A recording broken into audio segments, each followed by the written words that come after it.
Перед началом просмотра обязательно поставьте лайк и оставьте свой комментарий. Они нам очень важны.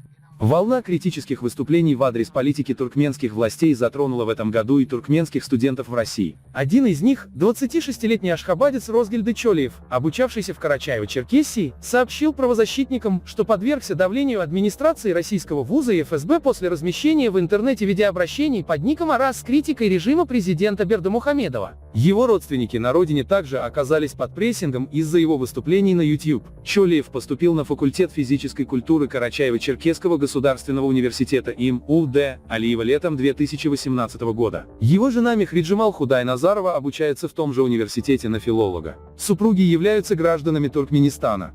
Начиная с сентября 2019 года Чолиев вместе с несколькими другими туркменами, обучавшимися в Карачаевске, принимал участие в обсуждении ситуации на родине. Почти каждую неделю 4-5 ребят собирались на сопке вблизи флагштока, занимались спортом, обсуждали ситуацию в стране, чем недовольны люди, вспоминает бывший студент. Молодые люди пытались установить контакты с базирующимися за рубежом оппозиционными туркменскими сайтами. В январе 2020 года Чилиева отчислили из-за пропусков занятий, вызванных его работой в кафе. Проректор Осман Батчаев, курирующий работу с иностранными гражданами, порекомендовал ему записаться на подготовительные курсы, и он последовал этому совету. В конце апреля 2020 года молодой семье потребовались деньги на оплату расходов, связанных с предстоящими родами. Из-за отсутствия свободной конвертации валюты на родине глава семьи обратился в консульство Туркменистана в России с просьбой разрешить его родителям в Ашхабаде конвертировать по официальному курсу сумму в $500 и переслать эти деньги в Россию.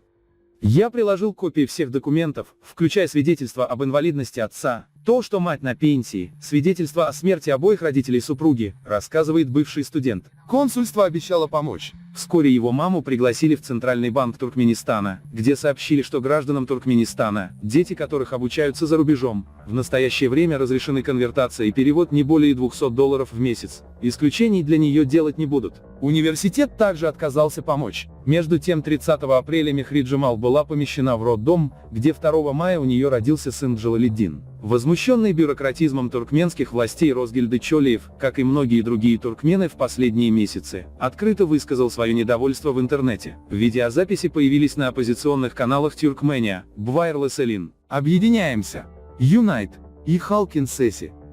Я решил обратиться по видео к Бердымухамедову и потребовал своих прав, сказал, что консульство не помогает нашим гражданам. Это было в середине мая, рассказывает Чолиев. Ответная реакция последовала незамедлительно.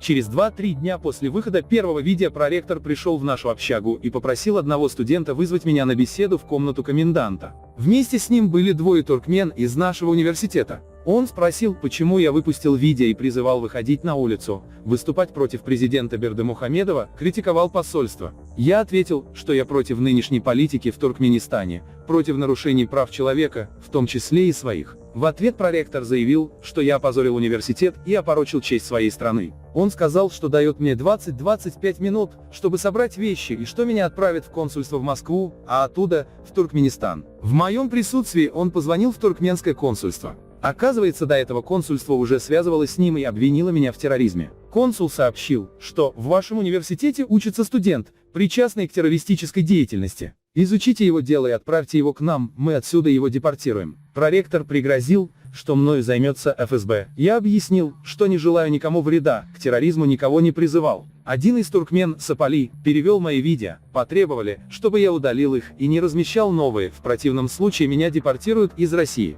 Пришлось согласиться. Через 2-3 дня ко мне подошел сотрудник университета Сергей Петрович и спросил, почему я выпустил видео. Я рассказал, что супруга сирота. Мы всего лишь пытаемся получить свои деньги, чтобы оплатить расходы. Показал ему мое выступление, перевел его, он тоже не увидел ничего плохого в этом. По словам Чилиева, в мае 2020 в интернете появились 4 его видео.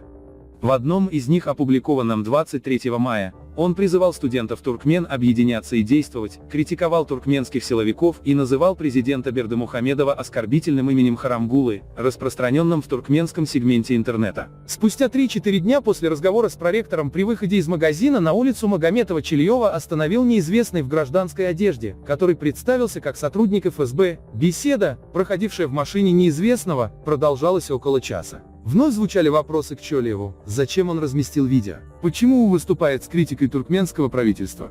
Собеседник потребовал от бывшего студента удалить видеозаписи на YouTube. Началось давление и на родственников Чилиева в Туркменистане. Его отец Анамырат Чолиев, 59 лет, работает медбатом в военном госпитале в поселок Бикрово, под Ашхабадом. Примерно 21 мая через начальника госпиталя отца вызвали в здание М в районе Русского базара, рассказывает Чолиев. Там человек в гражданской одежде сначала спрашивал про офицеров, медицинское оборудование, настроение работников госпиталя и их отношение к власти. Затем стал задавать вопросы обо мне, предупредил, чтобы я больше не выступал в интернете и не участвовал в митингах за рубежом, иначе у отца возникнут проблемы на работе. Требовал, чтобы отец вызвал меня домой. Отец сказал, что не в курсе этой моей деятельности. Отцу угрожали увольнением, также грозили, что конфискуют мою трехкомнатную квартиру. Вскоре после этого участковый вызвал отца и маму и показал все видео со мной, предупредив, что по возвращении в Туркменистан меня посадят.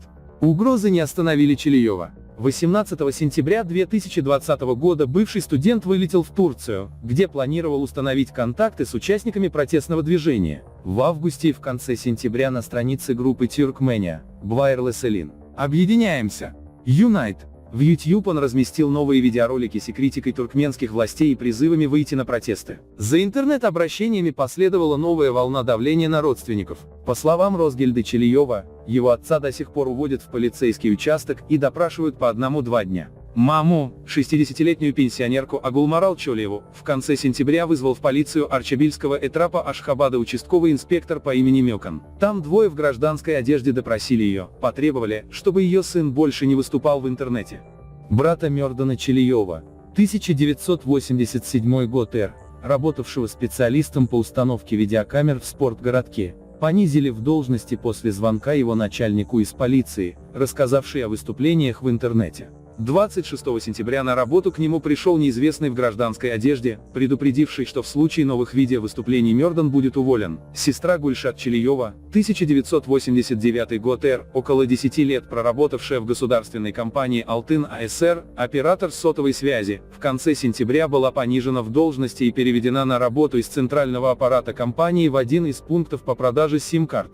Перед этим высокопоставленный чиновник распорядился проверить ее работу за последние 4-5 лет. Ее тоже предупредили, что меня посадят, сообщает Розгельды Чолиев. Из 5 братьев и 2 сестер Розгельды братья Батыр, Мёкан и сестра Шомшат обучаются в вузах различных стран России, Украины, Индии. После начала кампании давления они опасаются возвращаться в Туркменистан.